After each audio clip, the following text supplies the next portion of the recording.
এই রকম তসবি দানা এইটা এইভাবে ছিঁড়ে পায়ের নিচে নেবেন। কেন? এইটার মাধ্যমে মুহাম্মদ সাল্লাল্লাহু আলাইহি সাল্লামকে অপমান করা হয়। তাসবিহ দানা দ্বারা তাসবিহ পাঠ করা যাবে কি? এটা কি বেদাত হবে না? তাসবিহ দানা দিয়ে তাসবিহ পাঠ করা যাবে কি যাবে না? শাইখুল ইসলাম ইবনে তাইমিয়া রাহিমাহুল্লাহ বলেছেন, কেউ যদি তাসবিহ দানা দিয়ে মানে গুনে, এটা সুন্নাতের খিলাফ, তবে বিদআত বা হারাম নয়, জাস্ট জায়েজ হতে পারে। কথা বুঝতে পারলেন? জাস্ট কি এটা জায়েজ। সুনান আবু দাউদ 1501 1502 নম্বর হাদিস, আল্লাহর নবী তিনি ডান হাত দিয়ে তাসবিহ গণনা করতে বলেছেন। কেন? আবু দাউদ 1501 নম্বর হাদিস, নবী বলেছেন কিয়ামতের মাঠে এই হাতগুলো তোমাদের সাক্ষী দেবে।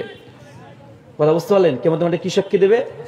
হাতগুলো সাক্ষী দেবে। সূরা নূর আয়াত নম্বর 24, সূরা হামিম সাজদা আয়াত নম্বর 20 এবং 21 এবং 22, কিয়ামতের মাঠে প্রত্যেক মানুষের হাত, পা, চোখ, কান সাক্ষী দেবে।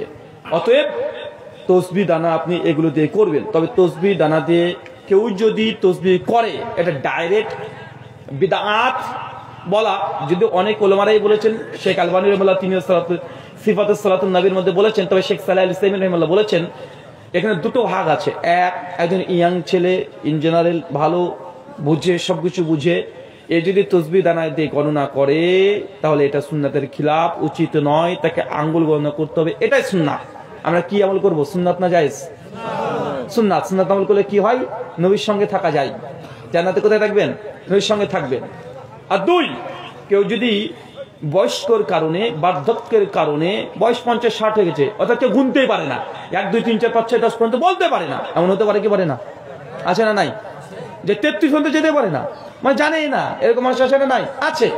তো ওই ব্যক্তি যদি তাসবিহ যদি গণনা করে, তাসবিহ কি যদি ওই ইট ঢেল পাথর যদি গণনা করে, সুনান আবু দাউদ 1500 নম্বর হাদিস, আল্লাহর নবী একদিন একটা মেয়ের পাশ দিয়ে যাচ্ছেন, মেয়েটি কিছু খেজুরের বিচি গুনছে। আল্লাহ নবী তখন বললেন যে তোমাকে এর চাইতে ভালো জিনিস কি শিখিয়ে দেবো? তখন আল্লাহ নবী সুবহানাল্লাহ 33 বার, আলহামদুলিল্লাহ 33 বার, লা ইলাহা ইল্লাল্লাহ 33 বার শিখিয়ে দিলেন। মানে তিনি খেজুরের বীজ গিলে এবং গোনা। তো এই যে খেজুরের বীজ গোনার যে হাদিস, এই হাদিসকে কিছু উলামা যায়ীফ বলেছেন, কিছু উলামা সহিহ বলেছেন। ইখতিলাফ আছে হাদিস নিয়ে, কেউ বলছে যায়ীফ, কেউ বলছে সহিহ। যেন ইমাম শাওকানি হাদিসকে সহিহ বলেছেন, ইমাম শাওকানি তার নাইনুল আওতারে হাদিসকে সহিহ বলেছেন। শেখ আল্লামা শাইখুল ইসলাম ইবনে তাইমিয়া রাহিমাহুল্লাহ এই হাদিসকে তিনি সহিহ বলেছেন। আবার এদিকে শেখ আলবানী রাহিমাহুল্লাহ এই হাদিসকে যায়ীফ বলেছেন। কথা বুঝতে পারলেন? অনেকে যায়ীফ বলেছেন, অনেকে সহিহ বলেছেন। এই হাদিসের একজন রাবীর কারণে, ত্রুটিপূর্ণ একটা রাবী আছে, বেশ কয়েকজন আছে। তবে এখান থেকে শেখ সালেহ উসাইমিনের যে সিদ্ধান্ত, এটা আমার কাছে মনে হয়েছে সবচেয়ে বেটার।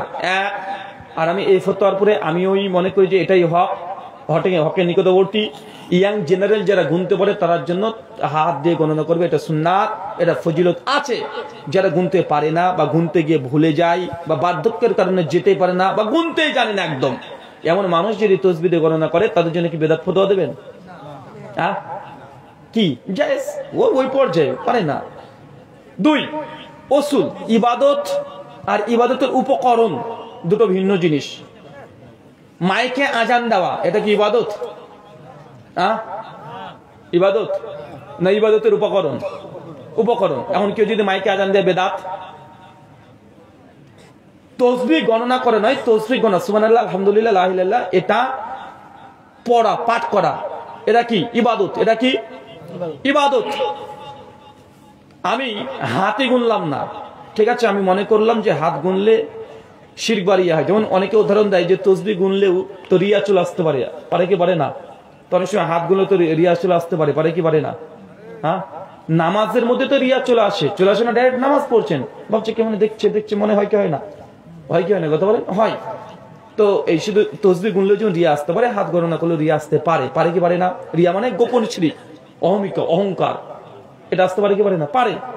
তো এখানে দ্বিতীয় একটা বিষয় মনে রাখবেন যে তাসবিহ গণনার ক্ষেত্রে আমার সংক্ষিপ্ত কোনো অ্যান্সার হয় না।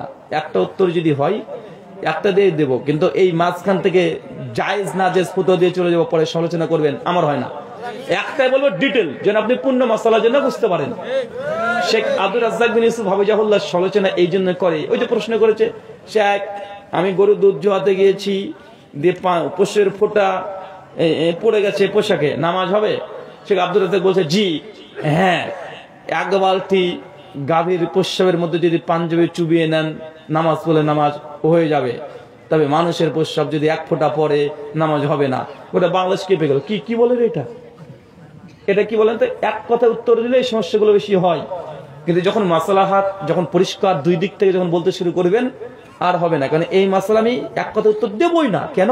এটা আহলে হাদিসদের মধ্যেও উলামাদের মধ্যেও 2 গ্রুপ আছে। তা আমি একটা মত দিয়ে দেবো, তখন বলবে যে রুহুল এখানে একটু বেশি বাড়াবাড়ি করলো। তাই আমি 2 দিককারী দলিল আলোচনা করি। কথা বুঝতে পারলেন না ভাইজান? 2 দিককারী। ওই জন্য বলেছি হাদিসের মধ্যে দুর্বলতা আছে। তাই শেখ সালাহ আল ইসলামের যে ফতোয়া আমার কাছে এটাই বেশি মনে হয়েছে যে না, এটাই হকের নিকটবর্তী। আর যেগুলো মাঝে যুক্তি দেওয়া হয় যে রিয়া চলে আসতে পারে, এটা হাত গোনাতে চলে আসতে পারে না চাচা? পারে কি পারে না? পারে। তাই আমরা বলবো তসবিহ গণনা করেন। ডিরেক্ট সবার জন্য তসবিহ বিদআত নয়, কিছু মানুষের জন্য জায়েজ।